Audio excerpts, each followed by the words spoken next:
ফাঁসি নয়, আমৃত্যু কারাদণ্ড। সঞ্জয় রায়কে দোষী সাব্যস্ত করে ২০ জানুয়ারি সাজা শুনিয়েছে নিম্ন আদালত।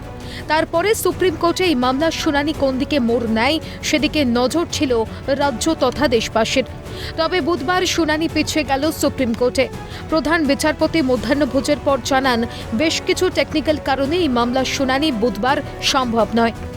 বুধবার সুপ্রিম কোর্টে হলো না হেভিওয়েট আরজিকর মামলার শুনানি। প্রধান বিচারপতির এজলাসে বুধবার দিন ৪২ নম্বরে মামলাটি তালিকাভুক্ত ছিল, কিন্তু আর্য মধ্যাহ্নভোজের বিরতির আগে কাদম্বিনীর পরিবারের আইনজীবী করুণা নন্দী অনুরোধ করেন দুপুর ২টোর সময় মামলাটি শুনানি করার জন্য। বুধবার শুনানি পেছলেও নির্যাতিতার পরিবারের আইনজীবী করুণা নন্দীর তরফে শোনা গিয়েছে একাধিক আবেদন।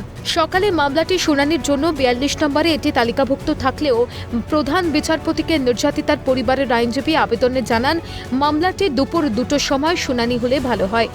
প্রধান বিচারপতি সাব জানিয়েছিলেন, মামলায় সব পক্ষের আইনজীবী উপস্থিত থাকলে মামলাটির শুনানি হওয়া সম্ভব। কিন্তু দুপুর ২টোর পর এজলাসে এসে প্রধান বিচারপতি জানান, বেশ কিছু টেকনিক্যাল কারণে বুধবার মামলাটির শুনানি সম্ভব নয়। আজ মামলাটির শুনানি হওয়া সম্ভব না। তিনি আরও বলেন যে তিনটি আবেদন জমা পড়েছে। এই ৩টি সাপ্লিমেন্টারি আবেদন যারা করেছেন তাদের নোটিশ সার্ভ করতে হবে এবং এই মামলার সাথে যুক্ত প্রত্যেক পক্ষকে কিন্তু জানাতে হবে যে মামলাটির শুনানি হচ্ছে। তখন করুণা নন্দী অনুরোধ করেন, তাহলে আগামী বুধবার যেদিন মামলাটির শুনানি হবেন বলছেন প্রধান বিচারপতি, সেদিন টপ অফ দ্য লিস্ট মামলাটিকে রাখা হোক। কিন্তু প্রধান বিচারপতি সেক্ষেত্রেও অরাজি হন এবং তিনি বলেন যে সেদিন আরও বেশ কিছু গুরুত্বপূর্ণ মামলা রয়েছে, সুতরাং দুপুর ২টোর সময় এই মামলাটি শুনবেন তারা। সুপ্রিম কোর্টের শেষ মামলাটির শুনানি হয়েছিল ১০ ডিসেম্বর। ট্রায়াল চলাকালীন সুপ্রিম কোর্টের নির্দেশ মতোই সিবিআই তদন্তের ওপর একাধিক অভিযোগ নিয়ে কাদম্বিনীর বাবা মা দ্বারস্থ হয়েছিলেন সুপ্রিম কোর্টে। তাঁদের ক্ষোভ, সিবিআই তাদের সঙ্গে সহযোগিতা করছেন না।